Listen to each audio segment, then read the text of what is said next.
अहो अहो श्री सद्गुरु करुणा सिंधु अपार आपामर पर प्रभु कर्यो अहो अहो उपकार शो प्रभु चरण कने धरो आत्माथी सौहीन ते तो प्रभुए आपियो वरतु चरणाधीन आदि આજથી વરતો પ્રભુ આધીન દાસ દાસ હું દાસ છું આપ પ્રભુનો દીન સતસ્થાનક સમજાવીને ભીન બતાવ્યો આપ म्यान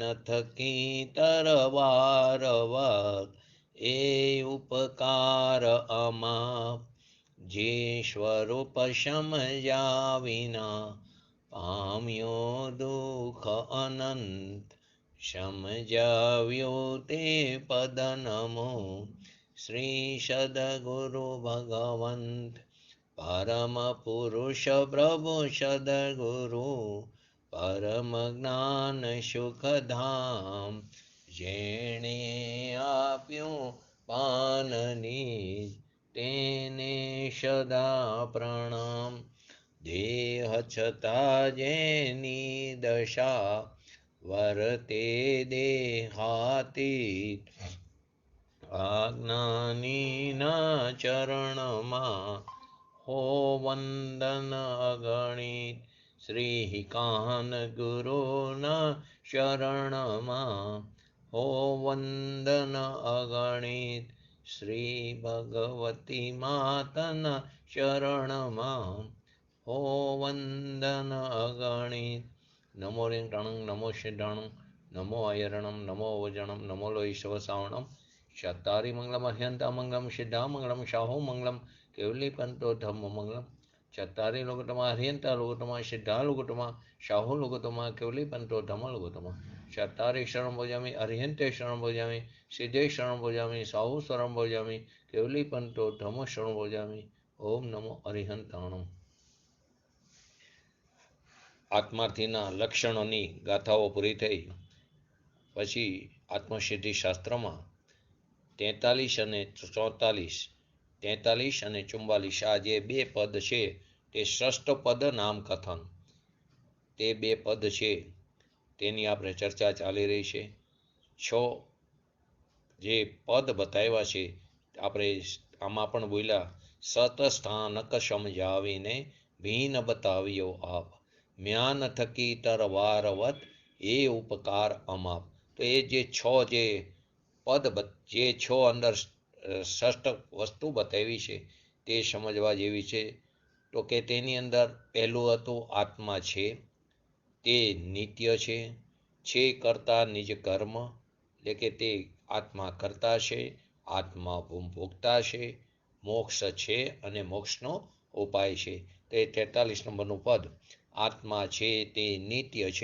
छे करता निज कर्म छे भोगता वरी मोक्ष छे मोक्ष उपाय शो धर्म एमां आपणे त्रीजा पदनी अंदर आपणे हता आत्मा करता छे एटले के जे कर्म जे छे पुद्गल रूपी जे कर्म छे ते तो शुं छे अनित्य छे ते केवुं छे जड़ छे पुद्गल छे अने आत्मा केवो छे ते अरूपी छे चैतन्यवंत छे ते ज्ञान स्वरूपी छे अने आ जे पुद्गल रूपी जे जड़ कर्म जे छे ते रूपी छे मूर्तिक पदार्थ छे परंतु बंने द्रव्यो स्वतंत्र छे आ जे मूर्तिक पुद्गल परमाणु छे ते पण छूटा छूटा आनी अंदर अनंत परमाणु छे कर्मना परमाणु ते पण केवा छे ते पण त्रिकार सत छे दरेक द्रव्य त्रिकार सत छे दरेक द्रव्य अविनाशी छे दरेक द्रव्य पोताना स्वभावने छोड़ता नथी एनी मर्यादानुं उल्लंघन करता नथी ते दरेक द्रव्य पोताना सतत्वस्यमां परिणमन करे छे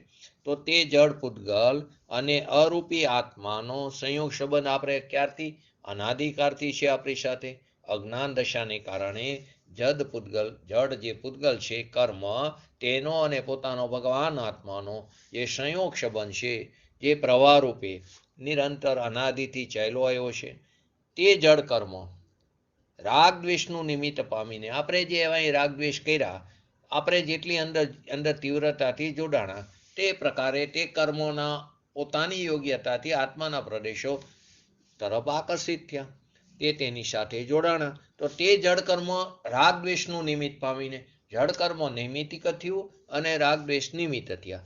એનું નિમિત્ત પામીને તે નવા આવરણ રૂપે તે એક ક્ષેત્રે આત્માના પ્રદેશ સાથે તે બંધાય છે. હવે એ ક્ષેત્રે રહેલા જે જૂના કર્મો છે, તે તેની સ્થિતિ પૂરી થતા તે ક્રમે ક્રમે ખરે છે. જૂના કર્મો જે છે તે તેની પૂર્વે કરેલા પરિણામોને આધીન જે જૂના દ્રવ્ય કર્મો બંધાણા હતા, તે પોતાની સ્થિતિ પૂરી થતા તે જૂના કર્મો ક્રમે ક્રમે ખરે છે અને નવા જે છે તે રાગદ્વેષનું નિમિત્ત પામીને નવા બંધાયા કરે છે. જ્યાં લગી જીવ અજ્ઞાન દશામાં છે ત્યાં લગી નવા કર્મ બંધન થયા કરે છે. જ્યાં સુધી આપણે અજ્ઞાન દશામાં છીએ ત્યાં સુધી નવા કર્મ બંધન થયા કરે છે. કેમ કે જૂના કર્મ અત્યારે ઉદયમાં આવ્યા ને, તો એ જૂના કર્મના ઉદયનું નિમિત્ત પામીને આપણે રાગદ્વેષ કર્યો. હવે એ રાગદ્વેષનું નિમિત્ત પામીને નવા દ્રવ્ય કર્મનો બંધ કર્યો. તો શું થયું કે જૂના દ્રવ્ય કર્મ તે નિમિત્ત થયા અને રાગદ્વેષ તે નૈમિતિક થયું. હવે રાગદ્વેષ નિમિત્ત થયું અને નવા દ્રવ્ય કર્મ તે નિમિત્ત થયું. તો જડ દ્રવ્ય કર્મ અને ભાવ કર્મ એ બંનેનો એકબીજા સાથે કેવો નિમિત્ત નૈમિતિક સંબંધ છે. પૂર્વે આપણે જેવા પરિણામ કર્યા હતા, મેં આગળ પણ કીધું, પૂર્વેના જે પરિણામ છે તે ત્રણેય કારને પ્રભાવિત કરે છે. ત્રણેય કારને, ભૂતકાળને, વર્તમાન કારને અને ભવિષ્ય કારને, ત્રણેય કારને પરિણામ આપણે જે પરિણામ કરી રહ્યા છીએ તે ત્રણેય કારને પ્રભાવિત કરે છે. વર્તમાનમાં જેવા આપણે અત્યારે પરિણામ થાય તે પ્રમાણે આપણને રાગદ્વેષ થાય છે, આકુરતા વ્યાકુરતા થાય છે, વિકલ્પ થાય છે. તો તે અત્યારે પણ તે કારને પ્રભાવિત કર્યો, ભૂતકાળ એટલે વર્તમાન કારને, એટલે અત્યારે પણ આપણે દુઃખી થઈ છીએ, આપણા સ્વભાવ તરફ જઈ શકતા નથી એ પરિણામોમાં અટકવાને કારણે, અને તેના ફળ સ્વરૂપે તે પરિણામોમાં જોડાવાને કારણે નવા દ્રવ્ય કર્મનો બંધ કરી તો એ ભવિષ્યમાં ઉદયમાં આવશે, તો ભવિષ્યને પણ તેણે પ્રભાવિત કર્યો. ભૂતકાળને કેવી રીતે પ્રભાવિત કરે? પૂર્વે જે કંઈ કર્મ કર્યા હતા તે અત્યારે સ્થિતિમાં પડ્યા છે, પરંતુ અત્યારે પરિણામોમાં નિર્મળતા થઈ તો તેની અંદર સંક્રમણ પણ થાય છે. અસાતાવેદનીય કર્મ સ્થિતિમાં પડ્યો હોય તે સાતાવેદનીય થઈને ઉદયમાં આવે છે, ઉદીરણા પણ થઈ શકે છે. તો એ ભૂતકાળને પણ પ્રભાવિત કર્યો. માટે હર સમયે પરિણામોથી સાવધાની રાખવી જરૂરી છે. હર સમયે પરિણામોથી સાવધાની રાખવાની વાત વારંવાર કહે છે. કેમ કે પરિણામ તો હર સમયે થાય, એ પણ સ્વતંત્ર છે. તો અપરિણામીના લક્ષ્ય પરિણામની દશા બદલાઈ શકે છે, એની દિશા બદલાઈ શકે છે. તો કે જડ પૂતગલ કર્મ પૂર્વે કરેલા પરિણામોને આધીને તે જડ દ્રવ્ય કર્મ આત્માના પ્રદેશ સાથે બંધાણું હતું. હવે તે અત્યારે ઉદયમાં આવ્યો તો તેનું નિમિત્ત પામીને આપણે રાગદ્વેષ આદિ કર્યા, ઠીકપણું અઠીકપણું કર્યું, ઇષ્ટપણું કર્યું, અનિષ્ટપણું કર્યું. હવે જે નવા જે એટલે કે જે ભાવ કર્મ રાગદ્વેષ થયા તો તે જોડાવાને કારણે નવા દ્રવ્ય કર્મનો બંધ પડ્યો. હવે એ જ્યારે ઉદયમાં આવશે તો પાછું એની અંદર રાગદ્વેષ કરશું તો આ સાયકલ ચાલુ રહેશે. તો શું કીધું? જ્યાં લગી જીવ અજ્ઞાન દશામાં છે ત્યાં સુધી આ સાયકલ ચાલુ જ રહેવાની, નવા કર્મ બંધન થયા કરે છે. તો એ કર્મનો કરતા જીવને કેવો તે વ્યવહારથી છે, ઉપચાર નહીંથી છે. તે ઉપચાર દ્રષ્ટિથી તેને તેનો જીવને તેનો કરતા કહેવામાં આવ્યો. એ કર્મનો, એ દ્રવ્ય કર્મનો કરતા જીવને કેવો તે ઉપચાર માત્રથી છે, ઉપચાર દ્રષ્ટિથી છે, વ્યવહારથી છે. કોના જેવું કીધું? તો એક્ઝામ્પલ આપણે વારંવાર લઈશું. ઘીના ઘડાની જેમ, દરજીની દુકાન, સોનીની દુકાન, આ મારું મકાન. તો કે ખરેખર જે દરજીની દુકાન છે તે દુકાન તો ઈંટ માટે પથ્થરની બની છે, પણ દરજી તેમાં કપડાં સીવે છે. સોનીની દુકાન તે રીતે લઈ શકો. ઘીનો ઘડો, તો ઘડો તો સ્ટીલનો હોય તો તે મેટલમાંથી બન્યું છે, પિત્તળનો હોય તો તે મેટલમાંથી બન્યું છે. પરંતુ તેમાં ઘીનો સંયોગ હોવાથી આપણે એને ઘીનો ઘડો કહે છે, પાણીનો ઘડો, પાણી છે, ઘડો સ્વરૂપે છે. તો કે તે જે રીતે ત્યાં ઉપચાર દ્રષ્ટિથી કથન કરવામાં આવે છે ઘીનો ઘડો, તો તે ઉપચાર દ્રષ્ટિથી કર્મનો કરતા જીવને કહેવામાં આવ્યો અજ્ઞાન દશામાં. બાકી સાચી દ્રષ્ટિથી જડ પૂતગલની ક્રિયાને આત્મા કરતો નથી. પરમા દ્રષ્ટિથી જુઓ તો જડ ક્રિયાને આત્મા નથી કરતો, પૂતગલની ક્રિયાને, કેમ કે એક દ્રવ્ય બીજા દ્રવ્યનું કાંઈ પણ કરી શકતું નથી. એક દ્રવ્યનો બીજા દ્રવ્યમાં અભાવ છે. દરેક દ્રવ્ય સ્વતંત્ર છે. જો તે બીજા દ્રવ્યની ક્રિયાને કરે તો એ દ્રવ્ય જે બીજું દ્રવ્ય છે તે પણ વર્તમાન પર્યાયથી તો યુક્ત છે. તો એની પર્યાય કેવી રીતે થાય? જો તમે તેની પર્યાયને ફેરવવા જાઓ, એની પર્યાય તો વર્તમાન પર્યાયથી યુક્ત છે, તે તો ઉદયમાં આવવાની જ છે. માટે કે છે કે જડ પૂતગલ એટલે કે કોઈ પણ દ્રવ્યની ક્રિયા બીજું દ્રવ્ય નથી કરતું. અથવા બીજી અપેક્ષાએ કહી તો કે જ્યાં કારણ ત્યાં જ કરતા, જ્યાં કારણ ત્યાં જ કરતા, તો એ કર્મનો કરતા જીવને કેવો જે ઉપચાર દ્રષ્ટિથી છે. જેવી રીતે ઘીના ઘડાની જેમ. તો કે પરમા દ્રષ્ટિથી જોઈએ તો જડ પૂતગલની ક્રિયાને, કર્મની ક્રિયાને આત્મા કરતો નથી. એને આત્મા કરતો નથી. જીવ અજ્ઞાન દશામાં જૂના કર્મના ઉદયની સાથે, જીવ અજ્ઞાન દશામાં જૂના કર્મના ઉદયની સાથે જોડાઈ જાય છે. આપણે અજ્ઞાન દશાને કારણે, આપણા અજ્ઞાન ભાવને કારણે આપણે જૂના કર્મ જે અત્યારે ઉદયમાં આવે છે એની સાથે જોડાઈ જઈશું, એની અંદર એકત્વ કરીશું. હવે જેટલી તીવ્રતાથી એકત્વ જોડાવાથી રાગદ્વેષ થવાના છે, તો જેટલી તીવ્રતાથી એકત્વ કરીશું તે પ્રમાણે નવા દ્રવ્ય કર્મ આત્માના પ્રદેશ સાથે જોડાય છે. એટલે કે સ્થિતિ બંધ, અનુભાગ બંધ, પ્રદેશ બંધ અને પ્રકૃતિ બંધ પડે છે યોગ અને કષાયના નિમિત્તે. તો કે જૂના કર્મના ઉદયના નિમિત્તે એના ઉદયની સાથે જોડાઈને આપણે રાગદ્વેષ કરીશું. હવે એ રાગદ્વેષના નિમિત્તે નવા કર્મ તે એક ક્ષેત્રે આત્માના પ્રદેશ સાથે જોડાય છે. ખરેખર એ દ્રવ્ય કર્મ પોતાને કારણે સ્વયં આવે છે. કેમ કે આપણે કોઈ કર્મને બોલાવી શકતા નથી, એને આકર્ષી શકતા નથી, ખેંચી શકતા નથી. તે પણ એક સ્વતંત્ર દ્રવ્ય છે. તે પોતાની ક્રિયાવર્તી શક્તિને કારણે ક્ષેત્રથી ક્ષેત્રાંતર થઈને આ સ્વયં આવે છે, આત્માના પ્રદેશ સાથે જોડાય છે. ચેતન તેનો કરતા નથી. જડ પૂતગલની ક્રિયાનો આત્મા કરતા નથી.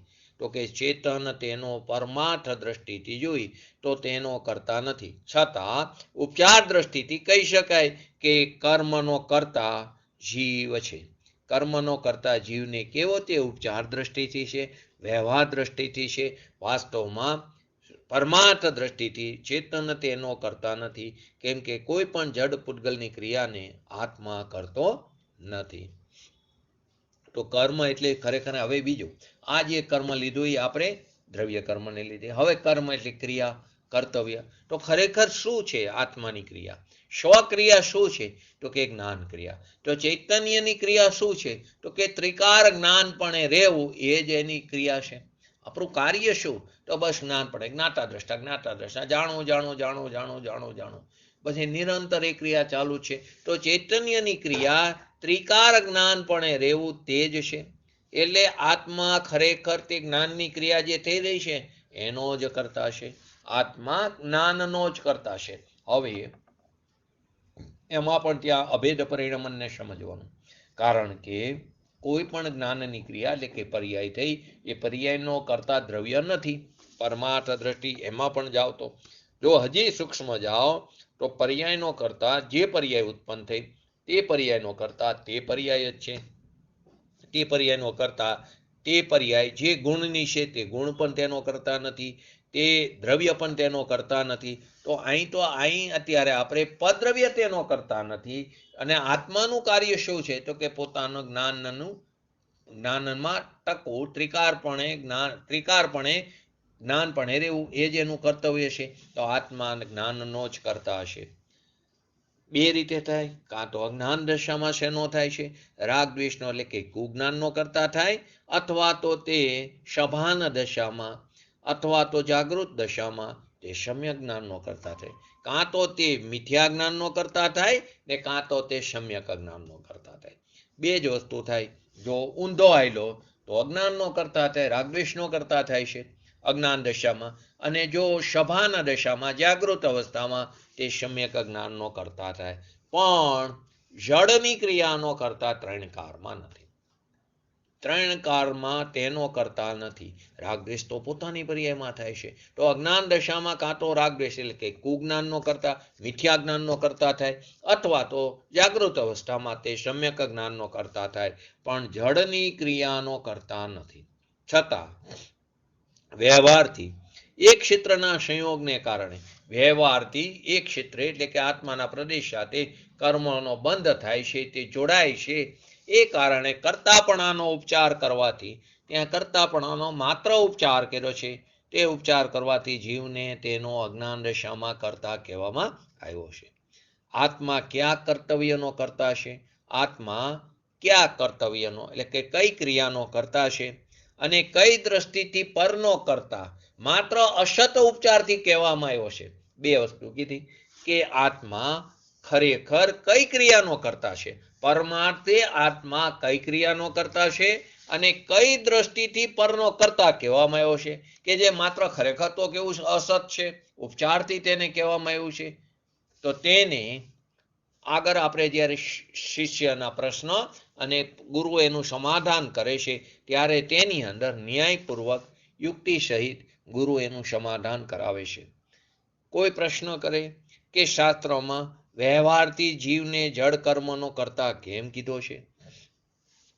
કોઈ પ્રશ્ન પણ કરે શાસ્ત્રમાં વ્યવહારથી જીવને જડ કર્મનો કરતા કેમ કહેવામાં આવ્યો? તો એનો જવાબ શું છે? એનું કારણ કે જ્યાં સુધી જીવ રાગદ્વેષ કરે છે, જ્યાં સુધી આપણે રાગદ્વેષ કરીશું ત્યાં સુધી નવો કર્મબંધ થયા જ કરે છે. આ પ્રક્રિયા ચાલુ જ રહેશે. જેટલો આપણે રાગદ્વેષ કરી એની અંદર જોડાઈ જઈએ છીએ, એ જોડાવાથી નવા કર્મનો બંધ ચાલે છે, નવું કર્મબંધન થયા જ કરે છે. હવે કોઈ એકાંત નિશ્ચયાભાસી એટલે કે શુષ્ક જ્ઞાની, આગળ ત્રીજા પદમાં આવી ગયા બે પ્રકારના જીવો છે, કાં શુષ્ક જ્ઞાની કાં ક્રિયાકાંડી. તો કે જે શુષ્ક જ્ઞાની છે, જે નિશ્ચયાભાસી છે, જે એકાંત એક પક્ષનું ગ્રહણ કરવાવાળા નિશ્ચયાભાસી જે શુષ્ક જ્ઞાની છે, એ એમ કહે છે શુષ્ક જ્ઞાની થઈને કે હું જડનો કે રાગનો કરતા નથી. હજી એને પોતાના આત્માનું ભાન નથી, એને આત્માના સ્વરૂપની ખબર નથી, પણ શુષ્ક જ્ઞાની છે, શાસ્ત્રનું પઠન પાઠન કર્યું છે અને તે નિશ્ચયાભાસી છે. તો કે એક પક્ષે એકાંતે મિથ્યા એકાંત પક્ષનો તેને ગ્રહણ કરેલું છે અને એમ બોલે કે હું જડનો અને રાગનો કરતા નથી. કેમ કે રાગ દ્વેષ તે જ્ઞાનમાં નથી. શાસ્ત્રમાં વાંચ્યું છે, સંયોક્ષમ પણ છે. તો કે રાગ દ્વેષ તે જ્ઞાનમાં નથી, એટલે હું જડનો કે રાગનો કરતા નથી. એમ અજ્ઞાન સહિત, હજી તો જ્ઞાન તો થયું નથી, અજ્ઞાન સહિત પુરુષાધીન વાક્ય બોલે કે હું રાગનો કરતા નથી, મારામાં રાગ છે જ નહીં, એ તો જે કંઈ થાય એ બધું પર્યાયમાં થાય, હું તો ત્રિકારી શુદ્ધ છું, હું શુદ્ધ છું, હું બુદ્ધ છું, હું ઉદાસીન છું, નિર્વિકલ્પ છું. આવું પુરુષાધીન વાક્યો બોલે, પોતાને હજી આત્માનું સહજ ભાન પણ નથી અને આત્માનું ભાન નથી, અને આવી રીતે અજ્ઞાન સહિત વર્તો હોવાથી પુરુષાધીન વાક્યો બોલે, તેને જ્ઞાની કહે છે કે રાગ દ્વેષ અને કર્મબંધન તારાથી જ થાય છે. ત્યાં તેને શુષ્ક જ્ઞાનીને એમ સમજાવે કે આ તું રાગ દ્વેષ કરેશ ને, તું તારા ભૂલને કારણે છે, અને એ કર્મબંધન છે ને તું જ કરી રહ્યો છે, તારી જ ભૂલ છે. એને કેમ કે પુરુષાધીન થઈને બોલે, અજ્ઞાન દશામાં છે, અને તે એમ બોલે છે નિશ્ચયાભાસી થઈને કે આત્મામાં રાગ નથી, આત્મામાં દ્વેષ નથી, હું તો રાગનો કરતા નથી, હું રાગનો ભોગતા નથી, જે કંઈ થાય છે તે બધું પર્યાયમાં થાય છે, અને દ્રવ્ય અને પર્યાયથી એકબીજાથી તદ્દન નિર્લેપ છે, એ ક્યારેય એકબીજાને અડતા નથી, સ્પર્શ કરતા નથી, જે કંઈ થઈ રહ્યું છે તે બધું પર્યાયમાં થાય છે, હું તો ત્રિકારી શુદ્ધ છું, બુદ્ધ છું, એમ કહીને તે અટકે છે. તેને એમ કહે છે જ્ઞાની જીવ કે તું જ્ઞાનમાં અત્યારે ભટકેલો છો, રાગ દ્વેષ અને કર્મબંધન તારાથી જ થાય છે. અથવા બીજી લીટીમાં, સાદી એક જ લીટીમાં કહી, ત્યાં તેને અપૂર્ણતાનું ભાન કરાવે છે, એની પામરતાનું ભાન કરાવે છે, એની મિથ્યા દશાનું ભાન કરાવે છે. તેને તેના દોષને બતાવે છે અને એ દોષને ટાળવાનો ઉપાય પણ, જો સત્સમાગમ કર્યો તો તેને ઉપાય પણ બતાવે છે. તો પુરુષાર્થહીન વાક્ય બોલે કે રાગદ્વેષ અને કર્મબંધન તારાથી જ થાય છે, એને જ્ઞાની એમ કહે છે. અને જો હવે બીજા પ્રકારના જીવ જે ક્રિયાકાંડી છે, જે જળ ભાવવાળા છે, એને સાચી દ્રષ્ટિથી, એને પરમાર્થ દ્રષ્ટિથી બતાવે છે, યથાર્થ જ્ઞાન કરીને એને સમજાવે છે કે જીવને શું કરે છે કે આત્મા એટલે કે જીવ ત્રણેય કારમાં જળનો કરતા નથી. ક્રિયાકાંડવાળા જે જીવ છે તેને એ તો એમ જ માને છે કે કર્મને કારણે હું રખડું છું, તો કે જીવ તેનો કરતા જ નથી. ત્રણેય કારમાં તે જળનો કરતા નથી. માત્ર તે શું કરે છે, પોતાની જ્ઞાન ક્રિયા જ કરે છે. બસ પોતાને જાણવું જાણવું જાણવું જાણવું તે જ ક્રિયા કરે છે. જીવ તત્વને રાગનો કરતા માનવો, જીવ તત્વને રાગનો કરતા માનવો એ જ અજ્ઞાન છે. જીવ તત્વને રાગનો કરતા માનવો એ જ અજ્ઞાન છે. આથી બે અપેક્ષાથી શાસ્ત્રમાં બતાવ્યું છે. એક શુષ્ક જ્ઞાનીની અપેક્ષાથી અને બીજી કોની અપેક્ષાથી? ક્રિયાકાંડવાળાની. શુષ્ક જ્ઞાનની અપેક્ષાથી શું કીધું કે તારી પોતાની જ પર્યાયમાં થાય, તારી ભૂલને કારણે થાય, તે તું જ રાગદ્વેષ કરેશ, તું જ કર્મનો બંધ કરેશ, તારે કારણે જ થાય છે. માટે તેને એની અપૂર્ણતાનું એને ભાન થાય, તેની પામરતાનું ભાન થાય, અને તે પામરતાનું ભાન થાય તેને સ્વનું લક્ષ્ય કરે તો સ્વના લક્ષ્ય તે પામરતાને તોડવાનો પુરુષાર્થ પણ કરે છે. અને જે બીજો ક્રિયાકાંડી જીવ છે તેને એ રીતે કહે છે કે એને પરમાર્થ દ્રષ્ટિથી કહે છે કે આત્મા ત્રણેય કારમાં જળનો કરતા નથી. તે પોત માત્ર શું કરે છે, એનું કર્તવ્ય શું છે, એની ક્રિયા શું છે? માત્ર જ્ઞાન ક્રિયા જ છે. એટલે જીવ તત્વને રાગનો કરતા માનો એ જ અજ્ઞાન છે. એટલે બે અપેક્ષાથી શાસ્ત્રમાં બતાવ્યું છે. જ્યાં જે અપેક્ષા હોય કે ક્યાંય ક્રિયાકાંડને મુખ્ય કરીને બતાવ્યું હોય, ક્યાં શુષ્ક જ્ઞાનીને મુખ્ય કરીને બતાવ્યું હોય. તો આ 6 પદની અંદર આવી ઘણી બધી વસ્તુઓના સમાધાન થાય છે. સર્વ પદ્રવ્યોથી, બધા પ્રકારના પદ્રવ્યથી, રાગાદિથી, રાગદ્વેષાદિ વિકારી પરિણમનથી ચૈતન્ય ભગવાન આત્મા જુદો કેવો હોય, જુદો ચૈતન્ય કેવો હોય, બધા પદ્રવ્યથી ભિન્ન, રાગદ્વેષાદિ પોતાની પર્યાયમાં ઉત્પન્ન થતા શુભાશુભ ભાવથી આ ચૈતન્ય ભગવાન આત્મા જુદો કેવો હોય, તે કોનો કરતા છે, એનું ખરેખર કાર્ય શું છે, કેવી વિધિએ મોક્ષ દશા પ્રાપ્ત થાય, હું કઈ વિધિએ દરેકને શાશ્વત સુખની પ્રાપ્તિ કરવી છે. દરેક જીવ સંસારમાં શાંતિ ઈચ્છે, દરેક જીવને સાચું સુખની પ્રાપ્તિ કરવી છે, પણ સાચું સુખ કેવી રીતે મળે તે વિધિની ખબર નથી. તો માટે કહે છે કે કેવી વિધિએ મોક્ષ દશા પ્રાપ્ત થાય, કેવી વિધિએ મોક્ષ દશા પ્રાપ્ત થાય. શું કહો છો? કેવી વિધિએ મોક્ષ દશા પ્રાપ્ત થાય? આત્મા જ્ઞાન વડે જ્ઞાનમાં જ સમજણની ક્રિયા કરે છે. આત્મા શું કરે? જ્ઞાન વડે જ્ઞાનમાં સમજણની ક્રિયા કરે છે. જ્ઞાન વડે જ્ઞાનમાં સમજણની ક્રિયા કરે છે. આવી સ્વાધીન કરતાની જ્યારે સુવિચાર એટલે કે યોગ્ય નિર્ણય એને પ્રગટે તો સમ્યક બોધ એટલે કે સમ્યક જ્ઞાન પોતાના પુરુષાર્થથી પ્રગટે છે. સમ્યક જ્ઞાન જ્યારે પણ પ્રગટે તો પોતાના પુરુષાર્થથી પ્રગટે ત્યારે નિમિત્ત સાચા દેવગુરુ શાસ્ત્ર હોય અને મિથ્યા દર્શન અને ભ્રાંતિનો નાશ થાય છે.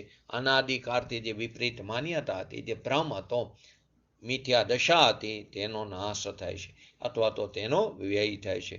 આત્મા ત્રણેય કારે પરનો અકર્તા છે. આત્મા ત્રણેય કારે ભૂત, વર્તમાન અને ભવિષ્ય ત્રણેય કારે કે પરનો કેવો છે? અકર્તા છે. પરનો અકર્તા છે તો પરનો કેવો છે? તે અભોક્તા પણ છે. એટલે છે કરતા નિજ કર્મનો. પદમાં શું આવ્યું?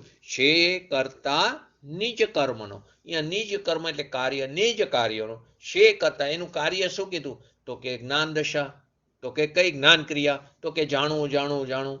તો કે છે કરતા નિજ કર્મનો, એમાં કરતા પણ હું ને કર્મ પણ હું, કરતા પણ હું અને ક્રિયા પણ હું. કર્તા અને કર્મ નિયમથી એક જ જગ્યાએ અભેદ હોય.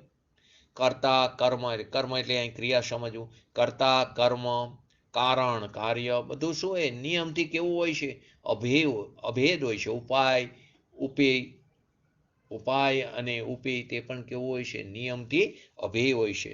તો કર્તાનું ઈષ્ટ શું છે? તે કર્મ જે છે. માટે આ ત્રીજા પદમાં જ્ઞાનીને ઈષ્ટ શું છે અને અજ્ઞાનીનું ઈષ્ટ શું છે તે અહીંયા જણાવ્યું છે. ઘણા કહે છે કે અમારે તો આ અત્યારે મનુષ્ય પર્યાય મળી છે, તો અમારે તો કર્તવ્ય છે કે કંઈક કરીએ તો પામે. હજી બધા બોલતા કંઈક કરી તો પામીને, કંઈક કરી નહીં, નવરા બેસે તો નખો દ્વારે, તો કંઈક કરીએ તો પામી. તો જીન શાસન શું કહે છે? જૈન દર્શન શું કહે છે? કરું તો અનાદિથી તું કર્યું છે. કરું છું એવી દ્રષ્ટિમાંથી તું કરવાની ભાવના છોડી દે. હું કાંઈ કરી શકતો જ નથી, હું માત્ર શું છું? સાક્ષી ભાવે, મધ્યસ્થ ભાવે જાણનાર છું. તો કે હું કંઈ કરું તો પામું, એમ અનાદિથી આપણને પરભાવની મીઠાશ અંદર પડેલી છે, પરની અધિકતા પડી છે અનાદિથી. કાર્ય નથી થતું, આપણને વિતરાગ દશા પ્રાપ્ત નથી થઈ, તો એનો શું થયું? કે હજી ક્યાંક રુચિ પરમાં ફસાયેલી છે. જ્યાં સુધી પરમાં રુચિ છે ત્યાં સુધી શ્વનો મહિમા નહીં આવે. નાસ્તિથી લીધું, શ્વનો મહિમા આવશે તો પરથી નિરસ્ત્યા વગર નહીં રહે. અસ્થિથી ખરેખર વાત અસ્થિથી ઉપાડવાની. શ્વનો મહિમા કર તો પરથી નિરસપણું આવ્યા વગર નહીં રહે. હવે નાસ્તિથી સમજાવે કે તું પરની જ્યાં સુધી તને રુચિ ત્યાં સુધી તને શ્વનો મહિમા નહીં આવે, તો પરથી ખસ. તો કે પરભાવની મીઠાશ અનાદિકાળથી આપણે પડી છે, એની પકડ એવી પડી છે કે પુણ્ય કરું તો એના નિમિત્તે, હું શુભ ભાવ કરું એના નિમિત્તથી મને લાભ થશે. પુણ્ય કરું તો એના નિમિત્તે મને ગુણ એટલે કે લાભ થશે, હિત થશે મારું. એ જળની પકડ, એ તો જળ છે, આશ્રવ તત્વ છે. એ જળની પકડ અજ્ઞાન દશામાં, ભ્રાંતિમાં એવી પૈસી ગઈ છે કે જે આપણે તોડી ન શકતા, એની અંદર ફસાયેલા રહેશે. પાપથી તો બધા મત એમ કહે છે કે પાપ તે પાપ છે, એને કારણે જીવ સંસારમાં. પુણ્ય અને પાપ તો ભાગ્યે જ કોઈ કે બતાવે છે. તો કે પુણ્ય કરો તો એના નિમિત્તે મને લાભ થશે, સારા સંયોગો મળશે, ફરી સાચા દેવગુરુ શાસ્ત્રો શરણ મળશે. તો અત્યારે પણ મેલું છે, અત્યારે પણ તને મનુષ્ય પર્યાય મિલી, અત્યારે પણ તને સંજ્ઞીપણું મળ્યું છે, અત્યારે પણ તું હિત અહિતનો વિવેક કરી શકે, તો અત્યારે કેમ કરતો નથી? તો કે તું કેમ એવી પુણ્યની ભાવના ભાવે છે? તો કે જેને પુણ્યની મીઠાશ છે તેને ખરેખર આશ્રવ તત્વની મીઠાશ છે, એને ખરેખર પોતાના સતનો અનાદર છે. તો કે અજ્ઞાનપણે નિમિત્તના સંયોગ ઉપર, અજ્ઞાનપણે નિમિત્તના સંયોગ ઉપર કે સારા સંયોગો મળે, મનુષ્ય પર્યાય મળે. અત્યારે તો મને થોડી આજીવિકાના પ્રોબ્લેમ છે, અત્યારે મને ઘરની એટલી બધી જવાબદારી છે, તો આ બધી અત્યારે મને કોઈ નિમિત્ત એવા સંયોગ મળી જાય, એ નિમિત્તના સંયોગ ઉપર એને વહાલવાપણું હોય અથવા ઈષ્ટપણું હોય, તો એનાથી જ્ઞાનનું વિકૃત સ્વરૂપ એટલે કે અજ્ઞાન દશા થાય છે. તેનો અર્થ શું થયો? એને પરાધીનપણું વાલું લાગ્યું, એને પરાધીનપણામાં ઈષ્ટપણું માન્યું, એને ઔપાધિકપણું કે જેનાથી ઉપાધિ ભાવ પ્રગટે છે એમાં એને અનુકૂળતા માની, એમાં એને ઈષ્ટપણું માન્યું અને તેને તે ઉપાધિ માને છે. ખરેખર તે હે છે, એને તે ઉપાધિ માને છે, અને એમાં એને ઈષ્ટ બુદ્ધિ થઈ, એમાં એને ઈષ્ટ બુદ્ધિ થઈ. એનો અર્થ શું થયું? કે પરમાં મમત્વ બુદ્ધિ, પરની અંદર એકત્વ થયું, મમત્વ થયું. તે મમત્વ બુદ્ધિ ઈષ્ટ અનિષ્ટપણો ઉપજાવે છે. અનુકૂળતા હોય તો ઈષ્ટ થાય છે, ઠીકપણું લાગે છે. પ્રતિકૂળતા આવે તો એમાં અનિષ્ટપણું થાય છે, ત્યાં દુઃખ આદિ થાય છે. તો કે ઈષ્ટપણું અને અનિષ્ટપણું તે ઉપજાવે છે, અને સત પ્રત્યે તે જીવ ખરેખર શું કરે છે? અનાદર ઉપજાવે છે. સતના પ્રત્યે શું કરે તે અનાદર ઉપજાવે, પોતાના સ્વભાવની તે વિરાધના કરે છે, તે ખરેખર સર્વજ્ઞની પણ વિરાધના કરે છે. તો એને શું થાય? ખરેખર ભાવનો ભાવ પીડ્યો છે, એના ગર્ભમાં હજી ભાવના ભાવ પડેલા છે, એને એના ગર્ભની અંદર જે ભાવના ભાવ પડ્યા છે એનો અભાવ કરવાની હજી રુચિ ઉપડી નથી, એને ભવનો ખેદ નથી. આગળ ગાથામાં આવી ગયું ભવ ખેદ પ્રાણી દયા ત્યાં આત્માર્થ નિવાસ, આત્માર્થીનું રક્ષણ બતાવ્યું. ભવનો ખેદ હોવો જોઈએ કે અમારો હવે છેલ્લો ભવ હોવો જોઈએ. ભલે આ કાર્ય અત્યારે મોક્ષ નથી, પણ આ છેલ્લો ભવ એટલે કે જે કંઈ હવે 1-2-3 ભવ મળે એ મારા જ્ઞાનના જ્ઞેય છે, તે અનંત કાળની અપેક્ષાએ તે અલ્પ છે. બસ હવે ઝાઝા ભવ નથી કરવા. અને જે જીવ ભવ્ય છે એના ઝાઝા ભવ કેવરીના જ્ઞાનમાં જણાતા પણ નથી, તેનો પુરુષાર્થ જ સૌરો ઉપડે છે. અને તે પોતાનું કલ્યાણ કરી લેશે. તો કે ભવે ખેદ હોવો જોઈએ, અને આપણને તો ભવ ખેદ નથી, અને આપણે એટલા બધા મહિમામાં ફસાયેલા છીએ, વ્યક્તિ વિશેષ મહિમામાં, જ્ઞાનીઓના મહિમામાં. મહિમા હોવો જ જોઈએ, જ્ઞાનીનો વિનય વિવેક પણ હોવો જોઈએ, પરંતુ આગમ સમત હોવો જોઈએ. આપણે કેટલો બધો પૂજ્ય ગુરુદેવશ્રીનો મહિમા કે જેનો આપણે વાત પણ ન કરી શકીએ એટલો બધો મહિમા છે. કેમ કે આ કાર્ય નીતર આપણે પણ ક્રિયાકાંડમાં ફસાયેલા હોત. અહીંયાથી બહાર લાવ્યા, અહીંયાથી તત્વની વાત બતાવી. એ મળવી પણ બહુ બહુ દુર્લભ છે. એ વાત એમને સમજાવી, પરંતુ આપણે એટલા બધા અજ્ઞાન દશામાં એ પણ વારંવાર કહે છે કે તું તારા આત્મા સામે જો, પરંતુ આપણે તે સમયે દ્રષ્ટિ કરવાને બદલે મહિમામાં રહી જઈએ છીએ. તો એ ગુરુના શિષ્ય નથી કહેવાતા. જે ગુરુએ રસ્તો બતાવ્યો એ ગુરુના રસ્તા ઉપર આપણે ચાલતા નથી, તો ખરેખર એનો અવિનય કરીશી, ખરેખર તેનો અવિવેક કરીશી. તો ગુરુ તો એમ કહે છે કે તું મારી પહેલાં તું પ્રાપ્ત કરી લે. એને એવા શિષ્ય ગમે છે. અને આપણે શું ભાવના ભાવી છે કે નહીં, હું પૂજ્ય ગુરુદેવશ્રી જ્યારે તીર્થંકર થશે ત્યારે એમના સંવત્સરમાં હું પણ હાજરી આપીશ અને ત્યાંથી હું મુક્ત દશા પ્રાપ્ત કરીશ. તો આ પહેલાં પણ મેં કીધું, પૂજ્ય ગુરુદેવશ્રી પુણ્ય અને પવિત્રતાનો સમન્વય હતો. એમનું આચરણ પણ એટલું કડક હતું, તો એમને પુણ્ય પણ એવું ઉત્કૃષ્ટ થયું, અને પવિત્રતા તો વિતરાગ દશા તો પ્રકૃતિ, તો પુણ્ય અને પવિત્રતાનો સમન્વય હતો. તો એમને અત્યારે 16મા સ્વર્ગ સુધી જઈ શકે, 22 સાગર આયુષ્ય, સાગરોપમનું આયુષ્ય એમને મળી શકે. હવે 22 સાગરોપમનું આયુષ્ય ભોગવે એમાં તો કેટલી 24 ચાલી જશે. તો ત્યાં સુધી આપણે રખડવાનું ને. મારે એવું નથી રખડવું, ભવનો ખેદ હોવો જોઈએ.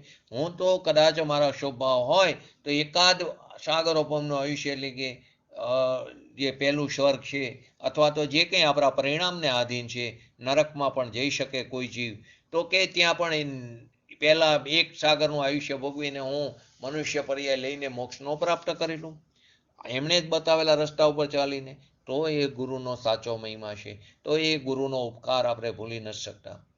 એ ગુરુનો ઉપકાર, એમનો મહિમા, એમની જય કોણ બોલાવાને લાયક છે કે એમણે કહેલા રસ્તા ઉપર ચાલીએ તો કે જેને સંસાર દશા જોતી નથી, પણ માત્ર પોતાનું અવ્યાબાદ સુખ જ, એટલે કે શાશ્વત સુખ જ જેને પ્રાપ્ત કરવું છે, તે નિર્દોષપણે શું કરે, નિર્મળપણે નિર્દોષ જ્ઞાન ક્રિયા જ કરે છે. માત્ર જાણવું જાણવું જાણવું, જે કંઈ જગતની અંદર થઈ રહ્યું છે. મેં આજ લખ્યું છે, હોને વાલા હે વોહી હોતા હે. જે થવા વાળું એ થાય, એ યોગ્ય જ થાય છે. આપણને એમ લાગે કે અત્યારે બધું અયોગ્ય છે, બધું અવ્યવસ્થિત પણ વ્યવસ્થિતપણે થઈ રહ્યું છે. ક્રમબદ્ધ પર્યાયમાં જો માની બધું જેટલું, ધારો કે ઘરમાં બધું અવ્યવસ્થિત જે પડ્યું છે એ પણ વ્યવસ્થિતપણે પડ્યું છે, અવ્યવસ્થિત પણ વ્યવસ્થિતપણે પડ્યું. એ સમય એમ જ થવાનું હતું. તો કે બસ આવું જાણન ક્રિયા કર, તો બસ જ્ઞાન ક્રિયા કર. તો કોને આ થાય છે કે જેને સંસાર દશા જોતી નથી, જેને સંસારના પરિભ્રમણથી થાક લાગ્યો છે, અને પોતાનું શાશ્વત સુખની જેને પ્રાપ્ત કરવી છે, જિજ્ઞાસુ જીવ છે, ભવ્ય જીવ છે, પાત્ર જીવ છે, તે નિર્મળ નિર્દોષ જ્ઞાન ક્રિયા જ કરે છે.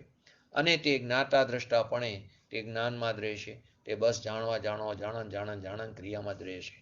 જેને જે વાલું કાર્ય હોય, આપણને જે આપણે લૌકિકમાં પણ જોઈશે ને, આપણને જે કાર્ય ગમતું હોય એમાં એક ક્ષણ પણ એ કર્યા વિના ન રહે. બધાને અલગ અલગ રુચિ હોય.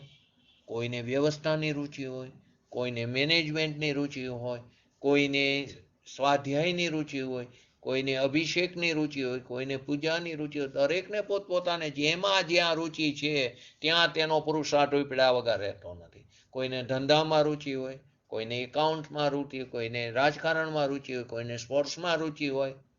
જેને જેમાં રુચિ તે તરફ તેનો પુરુષાર્થ ઉપડે છે. તો કે અહીં પણ એમ કહે છે કે જેને જે વાલું કાર્ય હોય, એને જેમાં વાલું, એટલે કે જેને જે કાર્ય ગમતું હોય તે એક ક્ષણ પણ તે કર્યા વગર ન રહે, તેના તરફ જ તે પુરુષાર્થ કરે ને કરે. તો મુમુક્ષને શું વાલું કાર્ય છે? બસ જાણવું, એટલે કે જ્ઞાતા દ્રષ્ટાપણે રહેવું. તો તે પોતાના એને વાલું કાર્ય કરે છે, તો તેનામાં એક ક્ષણ પણ તેના વગર નથી રહેતો. બસ જાણન કરે છે, એટલે કે પોતાનું જે જ્ઞાન સ્વરૂપ ભગવાન આત્મા છે એની રક્ષા કરે છે, એટલે કે પોતાના પરિણામોમાં સાવધાની રાખે છે. પરનું કર્યું થતું નથી એમ તે માને છે, પરનું કર્યું થતું નથી. હું પરમાં કાંઈ પણ ફેરફાર કરી શકતો નથી. મારી આ બોલવાથી જો સામેના જીવમાં ફેરફાર થાય અથવા તો કંઈક અસર થાય સમાજમાં, એવું જેની અંદર માન પડ્યું છે, અભિમાન પડ્યું છે, તે જીવ સંસારમાં રખડે છે. પરનું કર્યું થતું નથી એમ તે માને છે, તેને અજ્ઞાનતા મૂઢતા પડી છે. પરનું કર્યું થતું નથી એમ તે માને છે, જેને એ કોની જ્ઞાનીની, હવે જેને અજ્ઞાનતા પડી છે, જેને મૂઢતા છે, જેને સંસાર દશામાં રુચિ છે, તે પર વસ્તુમાં રાગ દ્વેષ આદિ કશાય કરી રહ્યો છે. તે શું કરે છે? પર વસ્તુની અંદર રાગ દ્વેષ કરે છે. એની અંદર વિતરાગ ભાવે, મધ્યસ્થ ભાવે, સાક્ષી ભાવે રહેતો નથી. મુમુક્ષ જે જીવ છે તે પોતાના જ્ઞાન સ્વરૂપની રક્ષા કરે છે. પરનું કર્યું થતું નથી એમ તેને માને છે, જેને અજ્ઞાનતાની મૂઢતાની વાલપ છે, રુચિ છે, તે પર વસ્તુમાં રાગદ્વેષ આદિ કસાય કરી રહ્યો છે. આત્મજ્ઞાનથી અજાણ જીવો, પોતાના સ્વભાવથી અજાણ જીવો, જેને પોતાના સ્વભાવનું ભાન નથી, એવા જીવો નિત્ય અજ્ઞાન જ કરે છે. તે નિત્ય જ્ઞાન દશામાં જ રહે છે, સંસારમાં જ રહે છે. અને જ્ઞાની જીવ છે તે નિત્ય જ્ઞાન ક્રિયા જ કરે છે. તે શું કરે છે? બે વસ્તુ કીધી. કાં તો તે મિથ્યા જ્ઞાનનો કરતા થાય છે અભાન દશામાં, અને જાગૃત દશામાં, સભાન દશામાં તે સમ્યક જ્ઞાનનો કરતા થાય છે. તો કે તે અજાણ જીવો નિત્ય જ્ઞાન જ કરે છે. આત્મજ્ઞાનથી અજાણ જે છે તે જીવો નિત્ય અજ્ઞાન જ કરે છે, અને જે જ્ઞાની છે તે નિત્ય જ્ઞાન જ કરે છે. પરનું કોઈ કાંઈ કરી શકે નહીં. પરનું જીનેન્દ્ર ભગવાન પણ આપણું કંઈ કરી શકતા નથી. શુકેન્દ્ર, નરેન્દ્ર, દેવેન્દ્ર, જીનેન્દ્ર કંઈ પણ કરી શકવા માટે સમર્થ નથી. એ પણ એક ટણકલાને ફેરવી ન શકતા. જીનેન્દ્ર કે જે અનંત અનંત શક્તિઓથી એની પર્યાયમાં પણ પૂર્ણ દશા પ્રગટી ગઈ છે, અનંત શક્તિઓની પર્યાયમાં પણ વ્યક્તતા પ્રગટ થઈ ગઈ છે, એવા અર્યંત કેવરી સિદ્ધ ભગવંતો પરમેશ્વર પણ કોઈ પરનું એક વસ્તુ પણ ફેરવી શકતા નથી. પોતાની પણ ફેરવી ન શકતા, પોતાની પર્યાયને પણ આગળ પાછળ કરી શકતા નથી. અને આપણે શું માની છીએ? મૃત્યુંજયના જાપ કરે છે, ભગવાનની મારાગણી કે એનાથી ફેરફાર થાય. તો બનવા કરે એ સમય થાય તો પાછો આપણી મિથ્યાત્વને વધારે પોષણ થાય છે. એ સમય એમ જ થવાનું હતું, પણ આપણે શું માની કે એને કારણે થયું છે. એક તો દોડવું હતું, ધાર મળે, એક તો દ્રઢ આપણી માન્યતા વિપરીત હતી, એમાં એ બાજુનું પરિણમન થયું. તો કે પરનું કોઈ કાંઈ કરી શકે નહીં, માટે એ જે પરમાં હું કંઈ ફેરફાર કરી શકું તે કરતાપણાને છોડવાની વાત છે. એ કરતાપણાને કારણે તું સંસારમાં પરિભ્રમણ કરીશ. માટે અહીંયા આત્મતત્વ વિશે જે યથાર્થ ન્યાય સિદ્ધાંત કહેવાના છે તે મનની ધારણાથી કે પંડિતાઈ કરવા માટે કહેવામાં આવ્યા નથી. શ્રીમદ રાજચંદ્રજી કે મારી મનની ધારણાથી નહીં, ત્રણેય કાર્ય પરમાર્થનો એક પંથ 36 નંબરનું પદમાં આવ્યું કે પંડિતાઈ કરવા માટે પણ મેં કહેવામાં આવ્યો નથી, પણ સાચા વસ્તુ સ્વરૂપની સમજણ કરવા માટે છે.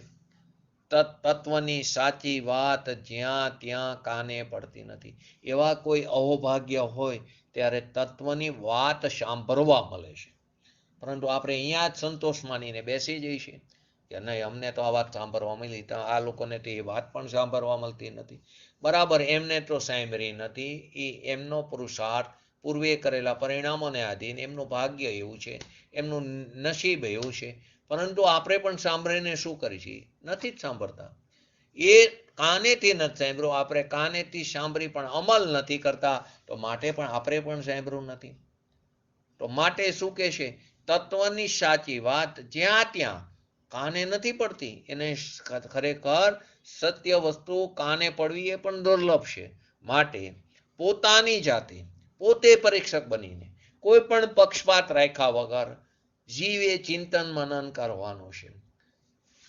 દરેક લોકો પોતપોતાના મતને સાચું કહે છે. દરેક લોકો દરેક જે મતમાં માનતા હોય એ મત સાચો, બરાબર, એ એમની વાત રજૂ કરે. તું તારી જાતે પરીક્ષક બન. તો એ ક્યારે બની શકે? તું પોતે સ્વ અધ્યાય કર. તો કે જાતે પક્ષપાત રહિત જીવે મનન ચિંતન કરવાનું છે કે ખરેખર આત્માનું સ્વરૂપ શું છે, વસ્તુ સ્વરૂપ શું છે, તેની પ્રાપ્તિ કેવી રીતે થાય છે.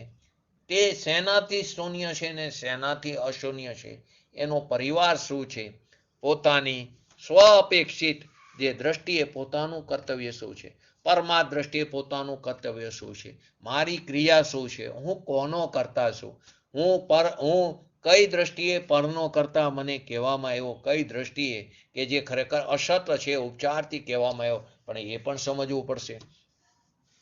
અને પોતાને ભૂલવારૂપ જે રાગદ્વેષ છે, જે રાગદ્વેષ આદિ વિકારી પરિણમન થાય છે, તે ભૂલવારૂપ છે, તે હેય છે. અને મિથ્યા અભિપ્રાય જે છે અનાદિકાળનો, તે શું છે એ પણ સમજવું પડશે.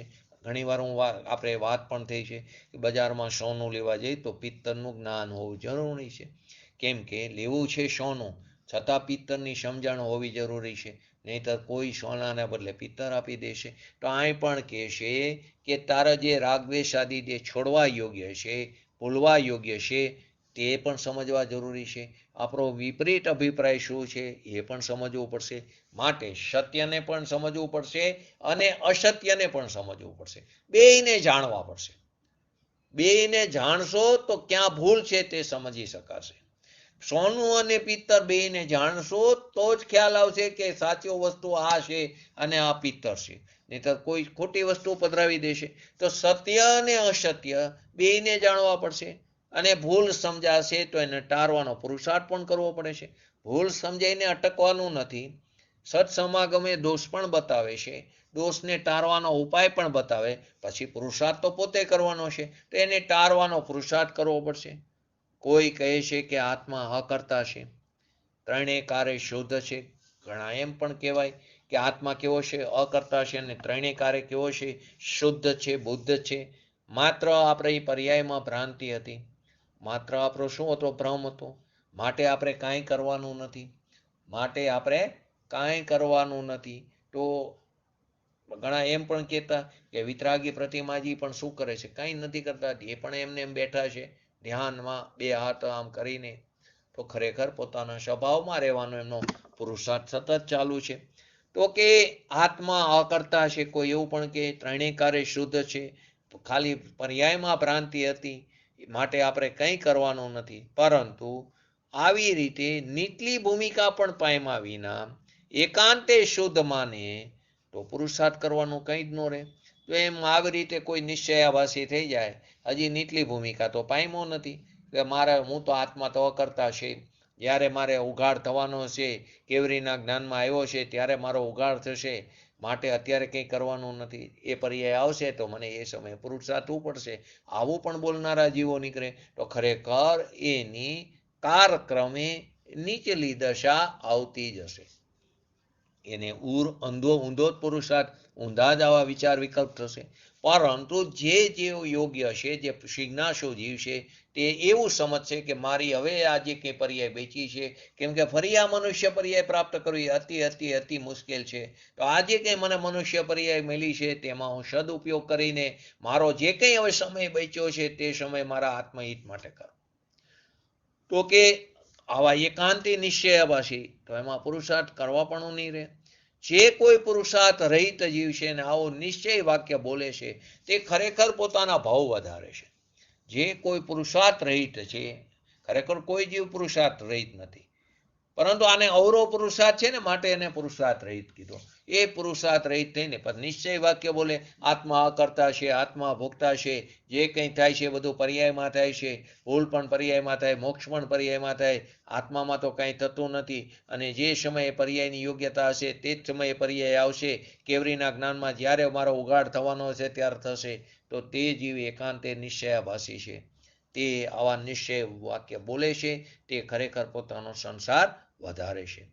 કેમ કે અત્યારે વર્તમાન જે મારી દશા છે એની અંદર પામરતા છે, મારી વર્તમાન દશામાંની અંદર મલિનતા છે, તેથી પુરુષાર્થ કરવાનો બાકી છે.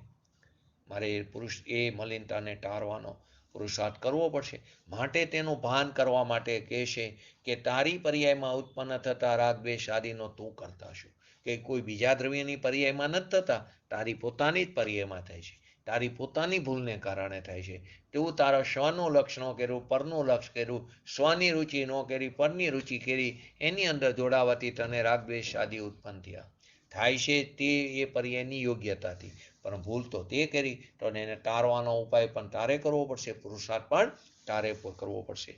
માટે વર્તમાન અવસ્થામાં જે મલિનતા છે તેથી પુરુષાર્થ કરવાનો તારે બાકી છે.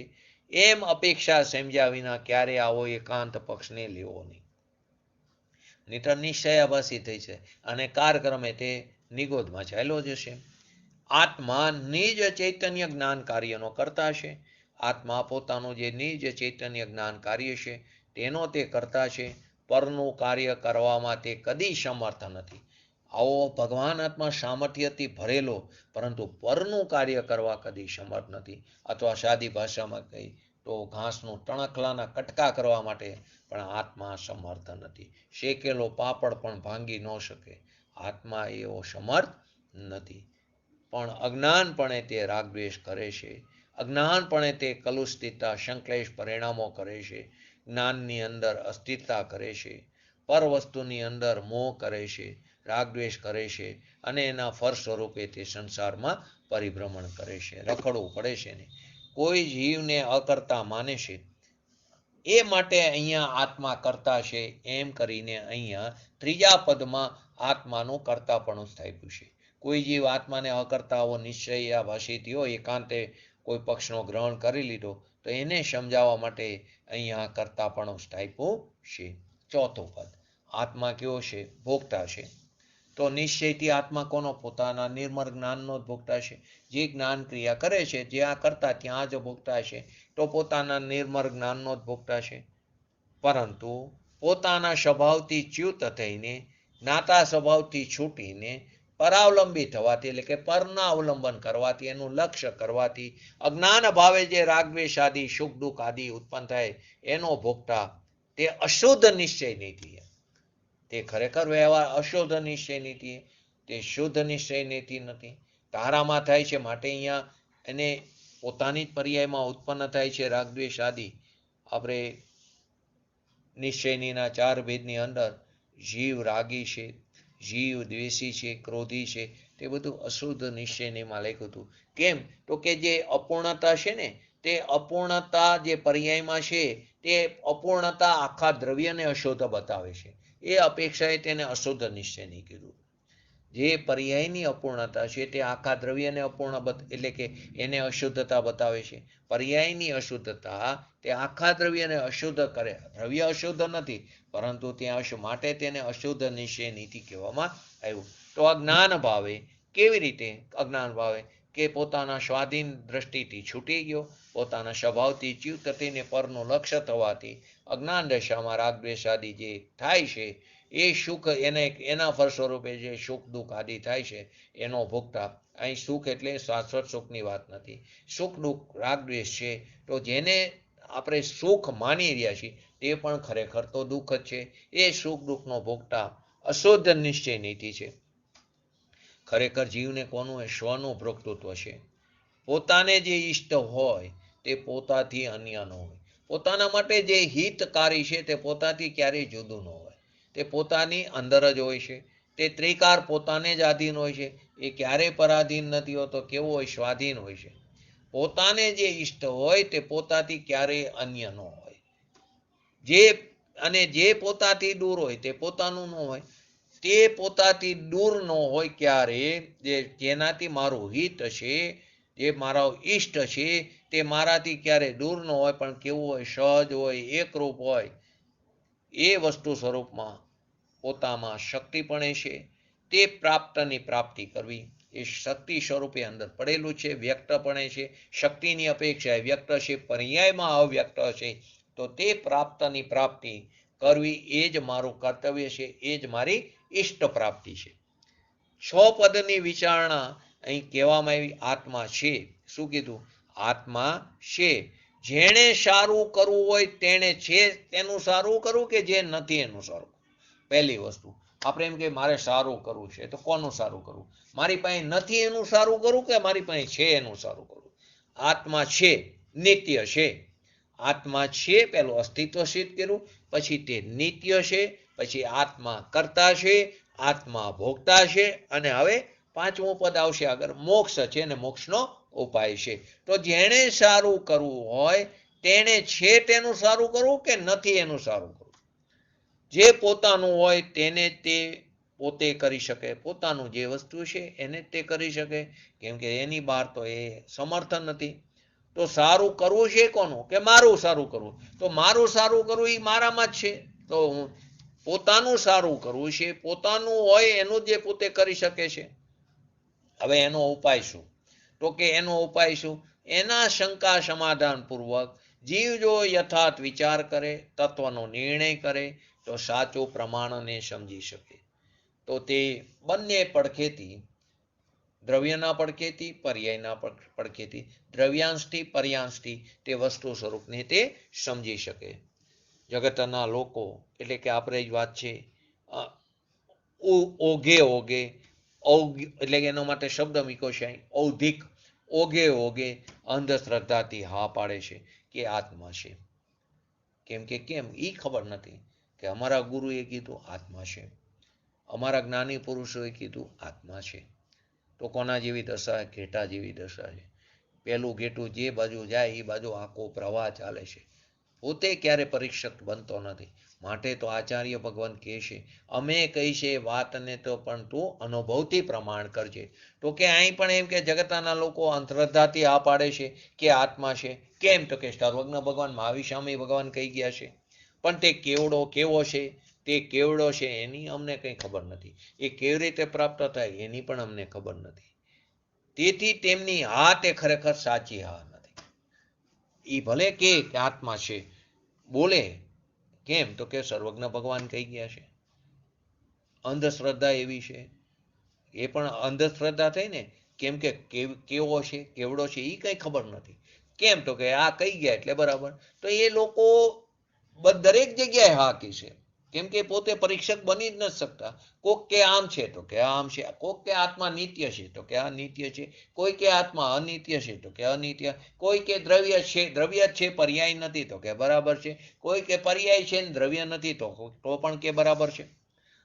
તો કે જગતના લોકો અંધશ્રદ્ધાથી હા પડે આત્મા છે. કેમ કે ભગવાન કહી ગયા છે, ભગવાનની વાણીમાં આવ્યું છે, પરંતુ તે કેવો છે, કેવડો છે, કેવી રીતે પ્રાપ્ત થાય એની અમને કંઈ ખબર નથી. તો તારી હા તે ખરેખર સાચી હા નથી. પરંતુ જેને યથાર્થ સમજવા માટે, જેને ખરેખર અંદરથી કુતૂહલ ઉપડ્યું છે, જે ખરેખર સાચો જિજ્ઞાસુ છે, એ જ એ સમજી શકે છે. એ જ સમજી શકે છે આત્મા શું છે. ખરેખર અંદરથી જિજ્ઞાસા રુચિ ઉપડવી જોઈએ. તો આગળ શરૂઆતમાં એક્ઝામ્પલ આવ્યું હતું પરદેશી રાજાનું. તો એ શંકા કરે છે ને મુનિરાજ પાસે કે અમે 3 પેઢીથી આત્મા નથી એમ માનતા આવ્યા છે. અમે 3 પેઢીથી આત્મા નથી એમ માનતા આવ્યા છે. તો આત્મા કેવી રીતે છે તે બતાવો. એવી જિજ્ઞાસા હોવી જોઈએ. એને પ્રશ્નો એવા આવવા જોઈએ. આ તમે કહો છો આત્મા છે, પણ અમે તો અનાધિકારથી આત્મા છે એવું માન્યું જ નથી. તો હવે તમે કહો છો આત્મા છે, અમે સીધી હા નહીં પાડી, પણ કેવી રીતે છે એ બતાવો. એવી જિજ્ઞાસા હોવી જોઈએ. તમે કહો છો એ સાચું છે, મને શંકા નથી, પરંતુ મારે સમજવું છે, માટે તમે અમને સમજાવો. ત્યાં એને સમજવાની જિજ્ઞાસા છે. ક્રમે ક્રમે તે પરદેશી રાજા અનેક પ્રશ્નો એવી રીતે પૂછ્યા. તે પરદેશી રાજા સ્વદેશી થઈ ગયો. તે પરદેશી રાજા જે પર તરફ લક્ષ હતું તે સ્વ તરફ થઈ ગયું, સ્વદેશી થઈ ગયો. અને સાચા સુખની પ્રાપ્તિમાં તે એનો પુરુષાર્થ પ્રબળ બન્યો અને તેને પર્યાયમાં વિતરાગ દશા પ્રાપ્ત થઈ. તે ફક્ત એક ભાવ કરીને મોક્ષ જશે. એક જ ભાવ કરીને. કેવી એનો પુરુષાર્થ પ્રબળ થયો. તે પોતાના સાચા સુખની પ્રાપ્તિમાં એકદમ પુરુષાર્થવંત બન્યો. તો ફક્ત એક ભાવે, એક અવતાર, એક ભાવે તે મોક્ષ જશે. તો પ્રથમ તો આપણી શું કર્તવ્ય જો ક્યાંય પણ આપણે સમજવું હોય તો પ્રશ્ન કરનારે પ્રથમથી તૈયારી કરી રાખવી જોઈએ કે હું કયા કારણોથી શંકા કરું. પ્રશ્ન જ ન ખબર હોય, પૂછવો કેવી રીતે? તો કે પહેલા તો મને શું જે શંકા થઈ, આશંકા થઈ, તો એને હું કયા કારણથી શંકા કરું, આત્મા નથી, તો મારે એ પ્રશ્નોની તૈયારી કરી રાખવી જોઈએ. અને તે પ્રશ્નોના જવાબમાં શું મારે એની એ તો મને ખ્યાલ નથી, પણ મારે આગળ એ પ્રશ્નોમાં કેટલા આગળ પ્રશ્નો પૂછી શકું, એ મારે શું પ્રશ્ન પૂછવો છે, મારે શું બતાવવું છે, એની તો એને ખ્યાલ હોવો જોઈએ. પછી પોતાના કારણોની જ્ઞાનીના કારણો સાથે સરખાવે. એટલે કે પોતાની જે માન્યતા છે તે સામે જે પુરુષ સત્ય પુરુષ છે, સત્સમાગમ જે કંઈ થયો છે એની સાથે પોતાના કારણોની સરખામણી કરે અને પોતે પરીક્ષક બનીને પોતાની સ્વતંત્ર વિચારણાથી પોતાની મધ્યસ્થીથી તે નિર્ણય કરે સત્ય વસ્તુ શું છે, તે બાજુ તે ચાલે. કોઈ કેને ઓઘે ઓઘે હા નહીં, અંધશ્રદ્ધાથી આ પાડવાની વાતની ના પાડે છે તે ખરેખર સાચી આ નથી. માટે જે કંઈ વસ્તુ આપણી માન્યતા છે તેને સીધી ઉખેડી નહીં નાખવાની, પરંતુ એને એક બાજુ મૂકી દો અને કોઈ સામેનો જીવ આપણને બતાવતો હોય તે એની વાતને સમજવાનો પ્રયત્ન કરો. પોતાનો અભ્યાસ હશે તો પછી ખ્યાલ આવશે કે આ સત્ય છે કે ગલત છે. પોતાની માન્યતાને પછી સાથે મેળવો, એની સરખામણી કરો તો એને ત્યારે ખ્યાલ આવશે કે હું ક્યાં ભૂલ કરી રહ્યો છું, હું ક્યાં દોષ છે મારો, તેને ટાળવાનો ઉપાય તેને ખ્યાલમાં આવશે. વળી ઉત્તર આપનાર પુરુષ કેવો છે, પ્રમાણિક છે, એમ એને ખ્યાલ આવે છે. એના કારણોમાં એને જે કારણોમાં એમાં મારે જે અજ્ઞાન દશામાં મેં જે પ્રશ્ન પૂછ્યા હતા એ મારો જે પ્રશ્નનો વિરોધ હતો તે ટકી ન શકતો, કેમ કે એ પ્રામાણિક છે, તે જ્ઞાની છે, તે તેના કારણો એની દલીલો એટલી સચોટ તર્કબંધ હોય છે, એમાં મારો વિરોધ ટકેલો નથી. કેમ કે એ વિરોધ ટારીને સમજાવે છે, એ તારી અંદર ઉત્પન્ન થતા પ્રશ્નોનું સમાધાન કરે છે. એ ખરેખર જ્ઞાનીઓનું પોતાનું જ્ઞાન બળ છે, એ એનું આત્મબળ છે. છતાં જ્ઞાની કોઈને પરાણે સમજાવી શકતા નથી. તું સમજ તો તારી યોગ્યતાથી સમજે, કોઈ જ્ઞાની તને પરાણે નહીં સમજાવી શકે. તો ગમે એટલા જ્ઞાની માટે તો આપણે વારંવાર દીપચંદજીને યાદ કરી.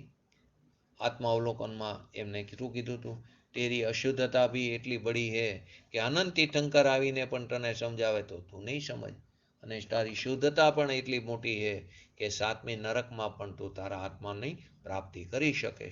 એટલે જ્ઞાની કોઈને પરાણે સમજાવી શકતો નથી. એને જિજ્ઞાસા હોય સાચું વસ્તુ સ્વરૂપ સમજવાની, અને પોતાની કુતૂહલતા હોય, પોતાનો પુરુષાર્થ ઉપડે ત્યારે તેને સમજણમાં આવે છે. સમજણથી સમજી શકાય છે, સમજાવવાથી સમજી શકાતું નથી. આજના જ પોસ્ટમાં લખ્યું છે, શું લખ્યું છે, સમજણથી સમજી શકાય છે, સમજાવવાથી સમજી શકાતો નથી. તો આપણે પણ આપણા આત્માનું કલ્યાણ કરવું હોય તો આપણે પણ મધ્યસ્થપણે વિતરાગી ભાવ જો પ્રગટ કરવો હોય, સાક્ષી ભાવ પ્રગટ કરવો હોય તો આપણે પણ પરીક્ષક બનવું પડશે. આપણે પણ સ્વ અધ્યાય કરવો પડશે, અને તે સ્વ અધ્યાય કરીને આપણે તત્વનો નિર્ણય કરીને આપણી આ મનુષ્ય પર્યાયને સાર્થક કરી આપણે શીઘ્ર ને શીઘ્ર પર્યાયમાં વિતરાગ દશા પ્રાપ્ત કરી અને 2-3 ભવની અંદર જે કંઈ આપણા ભવ આપણા પરિણામોને આધીન છે તે ભવોની અંદર આપણે નિશ્ચિતપણે મુક્તિની પ્રાપ્તિ કરી. એ જ આપણું કર્તવ્ય છે. તો આપણે પણ આ કર્તવ્યના રસ્તા ઉપર ચાલીને આપણે મોક્ષ દશા પ્રાપ્ત કરી એવી પરમ વિરલ ભાવના સાથે આજનું વ્યક્તિત્વ પૂરું કરું. જય જીનેન્દ્ર. બોલો જીનવાણી સ્તુતિ. બોલો જયંતિબેન જીનવાણી સ્તુતિ.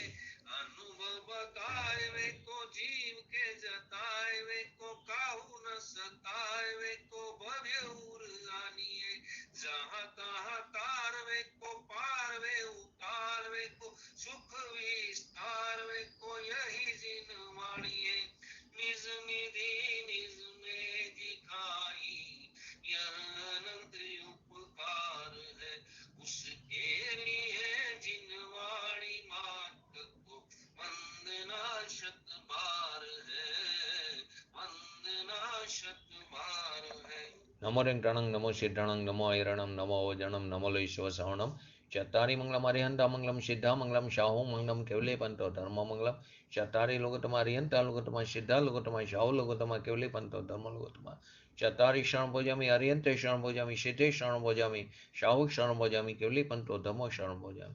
बोलिए श्री पंच परमेष्टि भगवंतोनो जय हो। बोलिए श्री जिनवाणी मातनो जय हो। बोलिए श्री परम जय परम उपकारी सदगुरु देवनो जय हो। बोलिए श्री प्रसमूर्ति भगवती मातनो जय हो। बोलिए श्री सनातन जैन दिगंबर धर्मनो जय हो।